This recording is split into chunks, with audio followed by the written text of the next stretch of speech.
Today, we're going to share a recording from our YouTube channel. If you haven't already, be sure to subscribe to the Consulting Success channel on YouTube.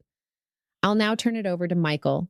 99% of consultants are chasing clients and money. The problem is they don't have a strategy or a plan in place.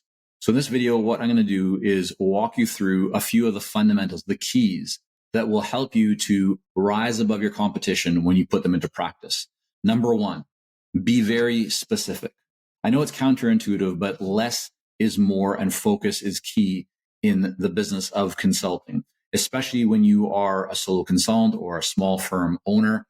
It is critical that you go narrow. And what I'm referring to here is that you really narrow down who your ideal client is, that you really think about what is the main problem that you are best at solving.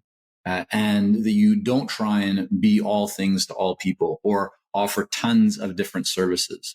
Now, it's much harder to be known for any one thing if you're talking to the market that you can do a lot of different things, right? This is the classic generalist versus specialist. And you can find all kinds of people saying that, being a generalist is better and being a specialist is better. Right. There's pros and cons to each, but the reality is that when you're starting, and when I say starting, I don't mean actually starting your consulting business. I mean, really starting to build your business and take it to that next level if you are a solo consultant or a small firm owner.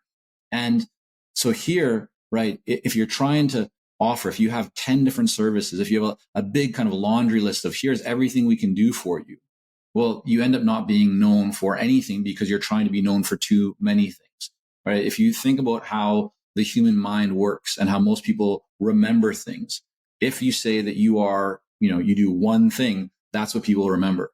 If you say that you do A, B, C, D, E, and you keep going, right? It's harder for the person that you met to remember those things. They might remember one of them. They might not remember any of them because they're so confused about everything that you've said to them. And it's the same thing about if you're going to the market with too much, right? You end up not really being known for anything. And so this goes to the next point, which is that when you narrow, right, when you be very specific, you also start to position yourself as the expert in your industry.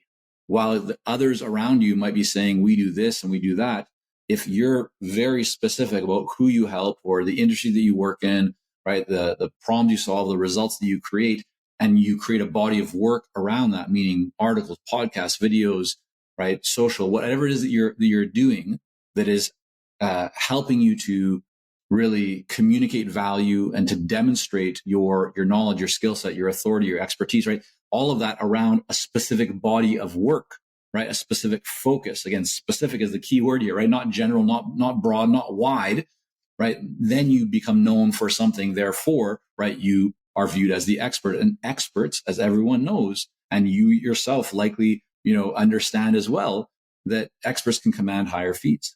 In fact, the marketplace is already used to paying more for expertise.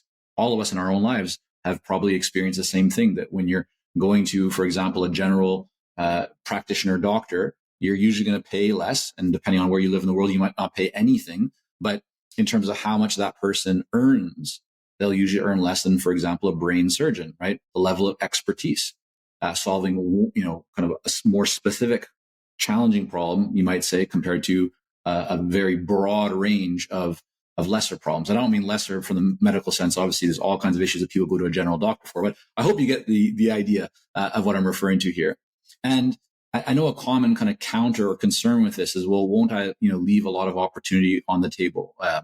There's a lot of things that I could do to help people, and all of that. Sure, I understand that, but the reality, right? The fact that, and the observation that we've seen in building multiple consulting businesses over 2 decades and working literally with thousands of consultants through Consulting Success and our Clarity Coaching program is that, number one, you don't need that many clients to have a very successful consulting business. And so people often overestimate the number of clients and opportunities that they need in order to have not only a viable, but to have a thriving consulting business, right? The average consulting firm works with between 6 and 20 clients per year. That might be more depending on your price point and size of your company. But you're not talking about needing hundreds or thousands of clients in any given year, right, to reach your income goals. Therefore, you can actually be much more powerful by showing up as the solution, right, the expert for a much smaller kind of target group. And that makes you appear as, right, the best for them. Therefore, you're more likely to generate business from that. But the second part of that is that if you look at more established, well-known, recognized consulting firms, and oftentimes consultants will, say, Michael, but look at fill in the blank, McKinsey, Accenture, BCG, so forth, right? LEK, don't they offer all these different services and have all these different capabilities? And therefore, that's a proven model, like, hundreds of millions plus, per year in their revenues and so forth. Shouldn't I be doing that?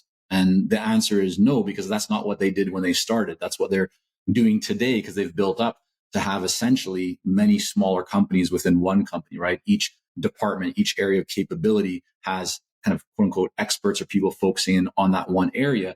But when you look back at those companies and how they got started, they almost all got started with a very central focus. And as they built the business then and had, more people, more infrastructure, more capability, right, more capacity, they started to and were able to increase and expand their offerings. So number one, kind of fundamental here, is be very specific. Number two is for you to become world class. And this ties directly into what I've just been sharing with you. But the way that I like to kind of frame this and some of the guidance that we provide to our clients in the Clarity Coaching Program is to think about what is one problem that you can become world class at solving, right? Not 5 problems, not 10 problems, not I can do a whole bunch of different things, but what is one problem that you truly believe, or even better, that that your ideal clients are facing? It's painful, it's acute, right? They want to solve it ideally now, right? And they've likely been thinking about solving it. They've maybe even tried things to solve it. They've tried internally, they've tried externally, but for whatever reason, they don't have the solution yet. So what is that one problem that you can become really, really great at? And therefore, what is the one solution to that one problem? So if you've identified that your ideal clients have X problem, and you know that not the whole market, but a large part of the market, enough to, make your business very, very successful, it's a present issue, right? It's a problem that a lot of people want solved, and you have the best solution for it, or you have at least a really compelling world-class solution to that one problem. Your whole business now becomes much easier to manage, because you don't have to think through all the different ways that you could solve that problem and all the different problems you could potentially solve. You become the expert in solving the one problem with the one solution. And you might say, isn't that too simple? But in fact, if you look at a lot of businesses around the world in all different kinds of industries, they usually are solving one main problem, and they start off by solving it with one main solution. They don't need 10 different solutions for one problem, and they don't need necessarily one thing for 10 different problems, right? So try and simplify your business and really think, well, what can I become world class at? The next part of this is that you might think, again, that is going to hold you back from achieving greater growth. But I've seen this time and time again in our own business, as well as with many clients, is that if you solve one main problem and you have really one solution, you are world class at delivering and solving that problem. And it's a painful problem. It's a complex problem. It's a valuable problem to solve. You can, I won't say easily, but in a simple manner, because we've seen, again, from so many people over the years that we've worked with, you can reach $1 million per year. You can reach $2 million, even $3 million per year, and sometimes more, just by solving one problem with one main solution.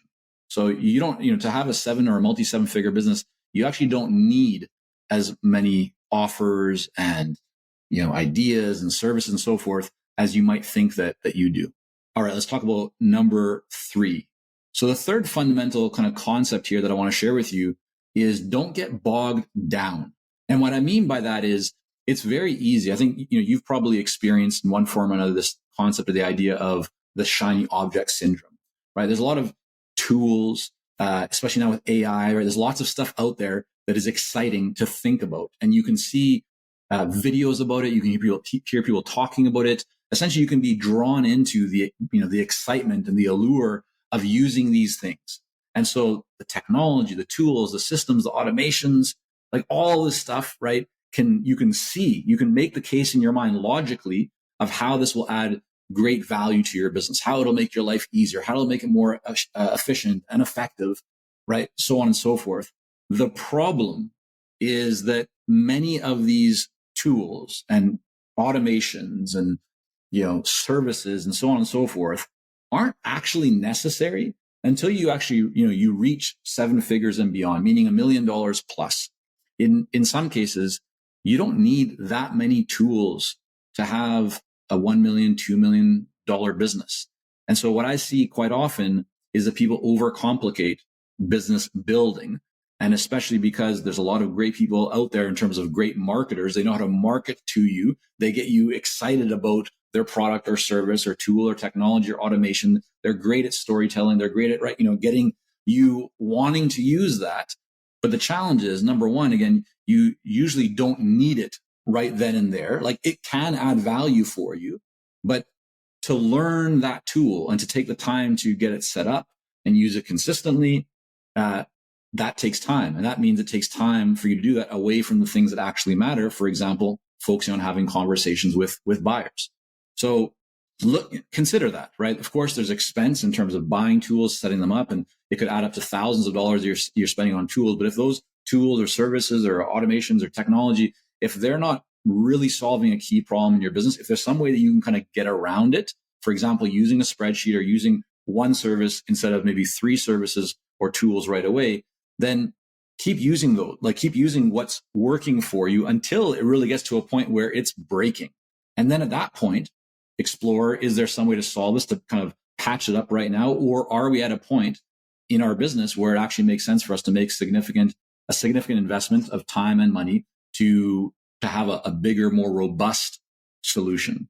But the danger, right, is if you don't do it in the way I'm referring to, if you kind of go too quickly into just throwing new tools and stuff, into your business, you end up spending a lot of time trying things, setting them up, trying to learn them. You find they don't actually work as well as you want to. They don't really solve the main problem that you have in your business. And so you just start to kind of collect this technology debt, if you will, that is a burden, right? It's a heavy load and it's not really adding much value for you.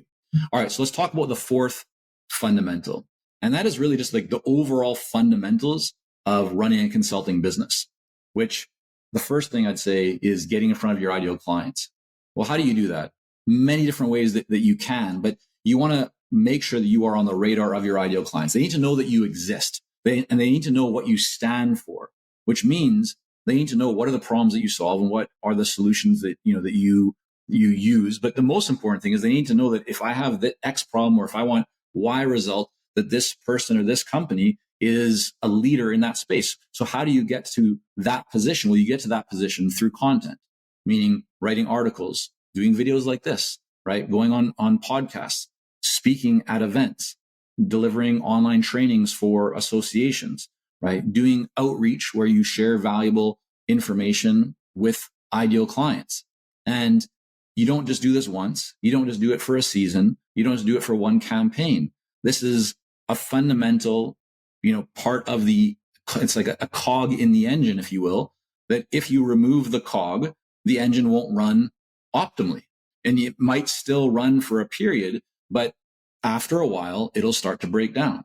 The next part, and I actually just did a session on this with clients inside of our Clarity coaching program in one of our groups. And this was follow-up, right?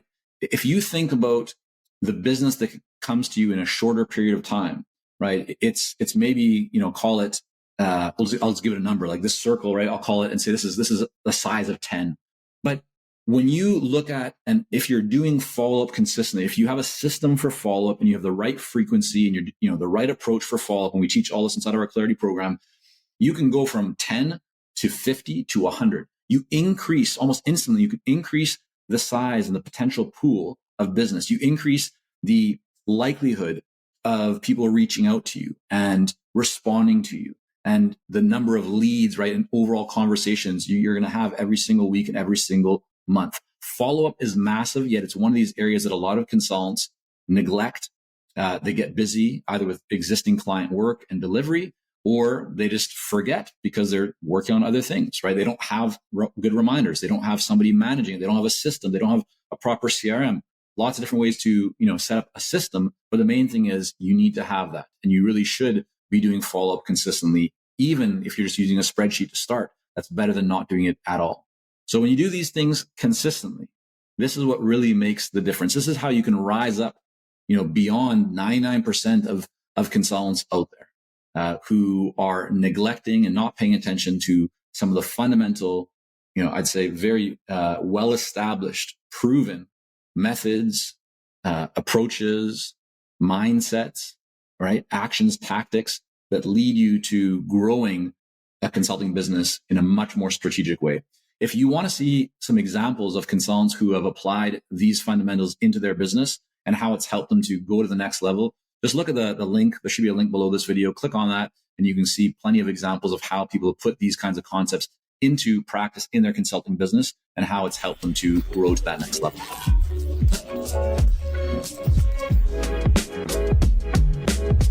Thanks for listening. If you enjoyed this, you'll love all the free resources, case studies, and best practices at consultingsuccess.com. Don't forget to subscribe and leave a rating and review on Apple, Spotify, or your favorite podcast app. Thank you so much.